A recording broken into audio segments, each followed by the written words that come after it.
পেটের যে খিদা সেটা যদি মানুষের ঠিক মতো মিটে তাহলে রাজনীতিটা সুন্দর হবে। পেটে খিদা রেখে সুন্দর রাজনৈতিক কালচার নিয়ে আসার সম্ভাবনা খুবই ক্ষীণ। তো সেই জায়গায় আমি জেলা প্রশাসনকে অনেক ধন্যবাদ দিব, স্পেশালি আমাদের জেলা প্রশাসক মহোদয়কে। তিনি তার জায়গা থেকে পঞ্চগড়ের অনেক কাজ এককভাবে উদ্যোগ নিচ্ছেন এবং আমরা বিশ্বাস করি রাজনৈতিক বিভিন্ন দলের যারা গুরুত্বপূর্ণ নেতৃস্থানীয় ব্যক্তি রয়েছেন তারাও তাদের জায়গা থেকে এই ক্ষেত্রে সহযোগিতা করবেন।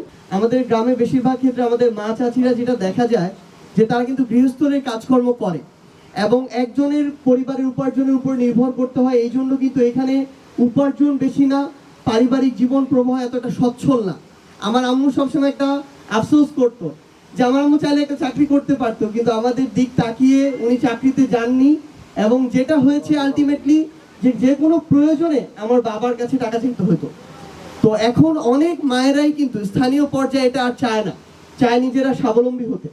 সেই জায়গায় একদম ঘরে বসে থেকে অল্প কিছু সময় যদি এই পরিচর্যাটাতে তারা থাকেন তারা কিন্তু একটা ভালো উপার্জন করতে পারবেন।